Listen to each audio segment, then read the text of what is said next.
The notification pinged on my phone at 2 a.m. A digital heartbeat in the silence of my bedroom. It was Jason. We'd matched on Tinder only minutes prior, and the efficiency of his proposal was almost intoxicating.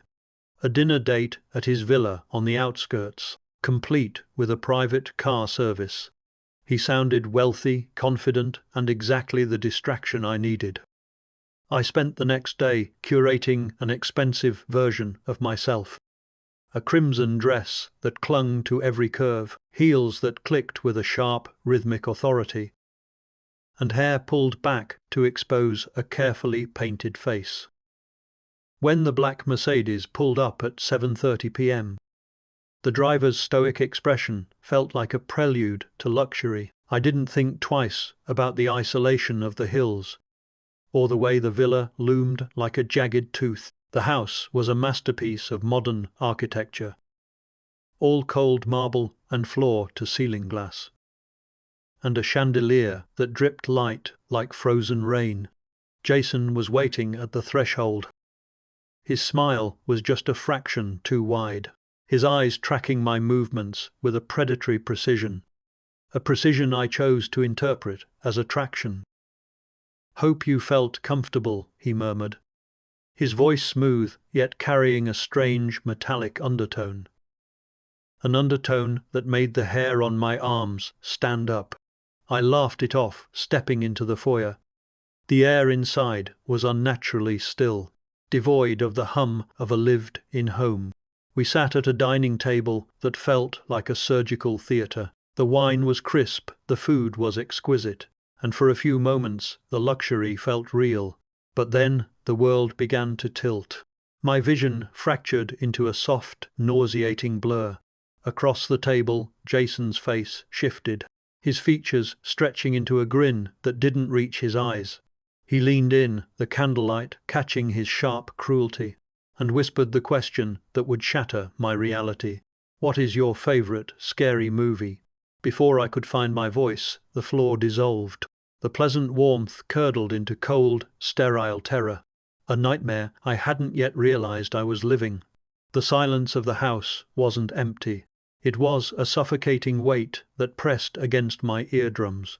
I lay in the dark, my breath hitched, listening to the agonizingly slow scrape of metal against glass.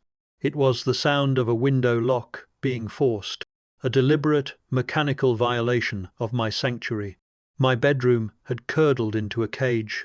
Every shadow in the corner seemed to stretch and contort, mimicking the silhouette of a man who shouldn't exist, a man who had already been carved open, yet was now standing just inches away, breathing on the other side of the glass. I didn't scream, the terror was too cold for that. It settled in my marrow, turning my limbs into leaden weights. The window finally gave way with a sickening crack. The sound didn't just echo, it shattered my reality. He was inside. I could hear the floorboards groan, a slow, predatory cadence that suggested he was hunting.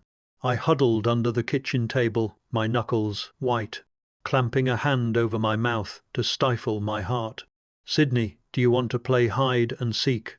His voice wasn't a growl, it was a casual lilt, the kind of tone you'd use to greet an old friend. It was worse than any threat, treating my life like a toy.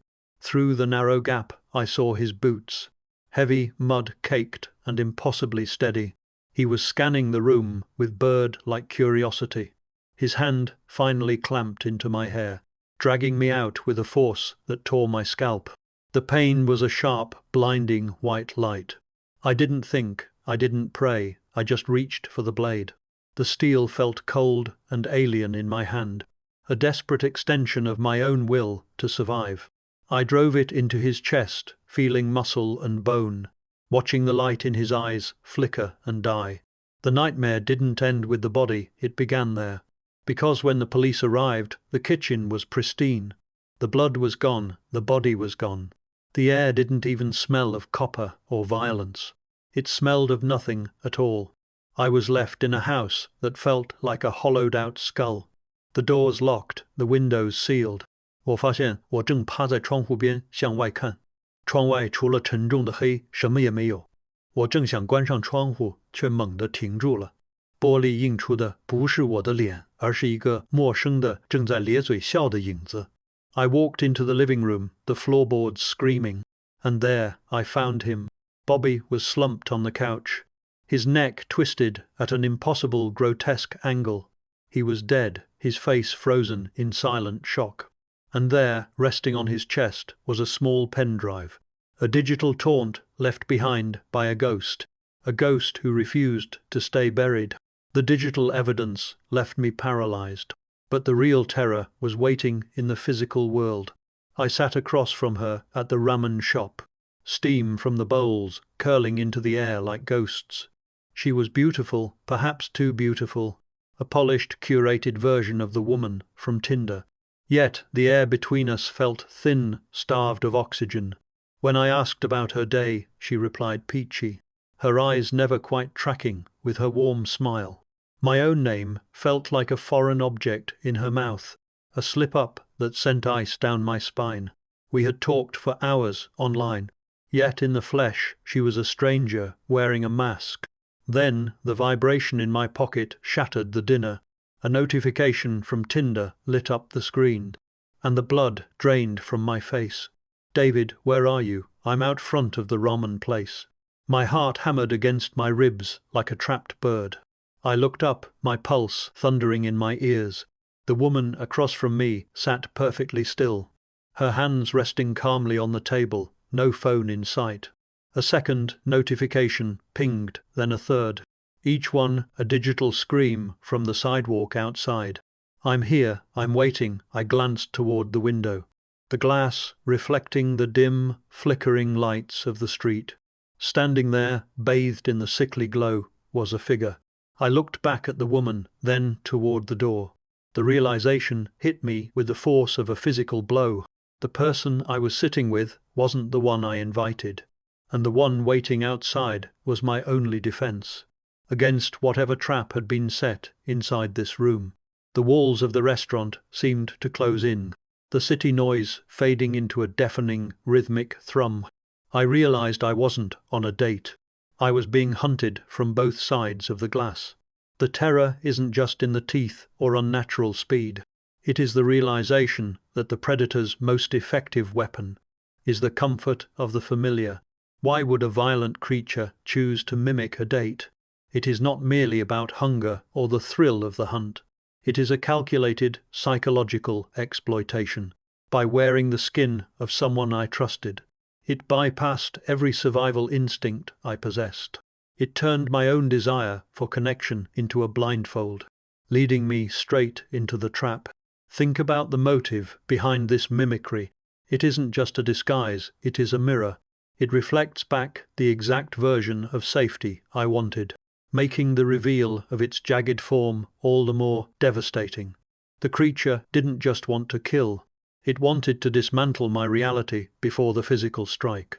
It is the same cold logic seen in those who lure victims, with the promise of a luxury car or perfect evening, only to pivot into the nightmare once the door is locked. The motive is the total erosion of the victim's agency. When I sat in that car, feeling a wave of relief, hugging the person I thought had saved me, I was actually embracing the very thing stalking me. The horror peaks when you realize the why behind the deception. It is a game of control. By letting me believe I had escaped, it ensured I was at my most vulnerable. It didn't just want to hunt me in the alley. It wanted to be invited into my sanctuary. It wanted to lie beside me, breathing in the dark. Savoring the moment, my realization finally shattered my sanity. It is the ultimate violation, not just of the body, but of the trust that makes us human. The monster doesn't just want your life.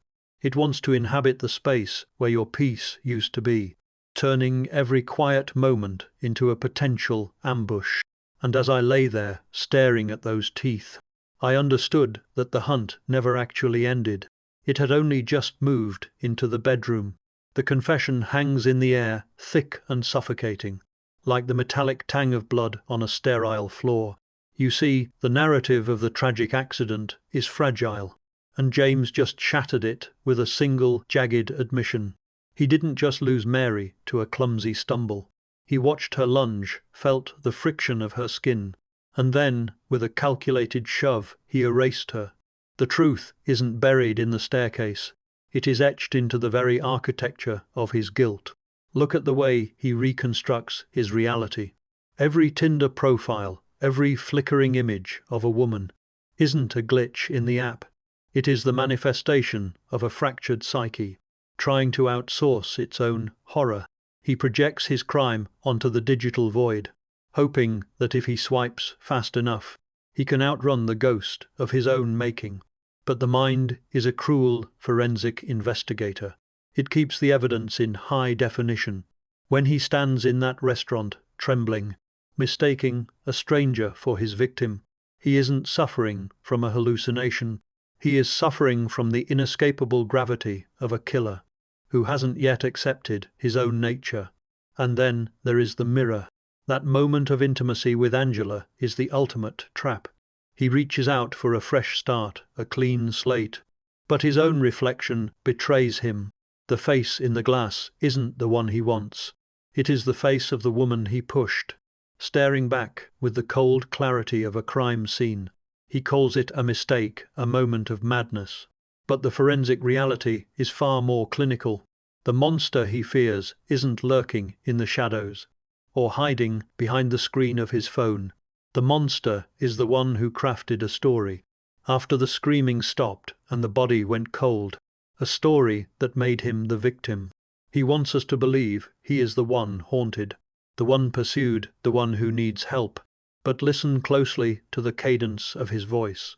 It is the practiced rhythm of a man who has rehearsed his innocence like a death sentence. He isn't running from a creature. He is running from the realization of his own nightmare.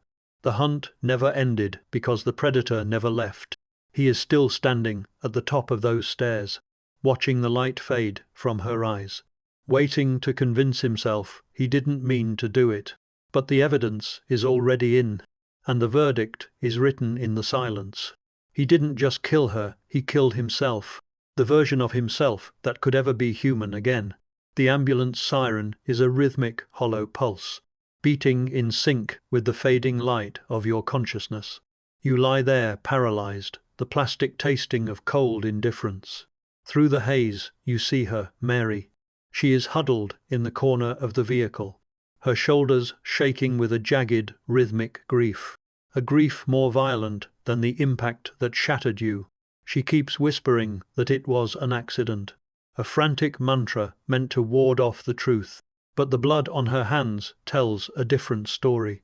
You want to reach out to tell her that the monster wasn't her, that the shadow you saw in the apartment, with superhuman strength and hollow, unrecognizable eyes, was just a fracture in your own dying mind. But the words die in your throat. You realize then that the true horror isn't the fall, or the Tinder messages, or the twisted reality of a life unraveling in seconds. The horror is the silence that follows. As the paramedics move around you, their faces blurred by the strobe of the emergency lights. You feel a terrifying detachment. Your body is a broken shell, yet your mind is clear, trapped in the realization that you are the only witness to a tragedy that has already rewritten your history. You look at Mary, and for a fleeting second, you don't see a lover or a victim. You see the person who will have to live with the ghost of who you were. Long after the machines stop beeping, the ambulance doors slam shut, sealing you both in a tomb of flashing lights. The world outside continues to spin indifferent. That two lives have just been erased by a single impulsive moment of rage. You close your eyes, and the last thing you hear isn't the siren, but the echo of your own voice, begging for a forgiveness that neither of you can afford. When you finally stop breathing, the investigation will begin. The police will tape off the stairs, and the neighbors will whisper about how quiet you were. They'll look for a motive, a weapon, a sign, never realizing that the most dangerous monsters are the ones we invite into our beds, and the most lethal accidents are the ones we plan in our hearts.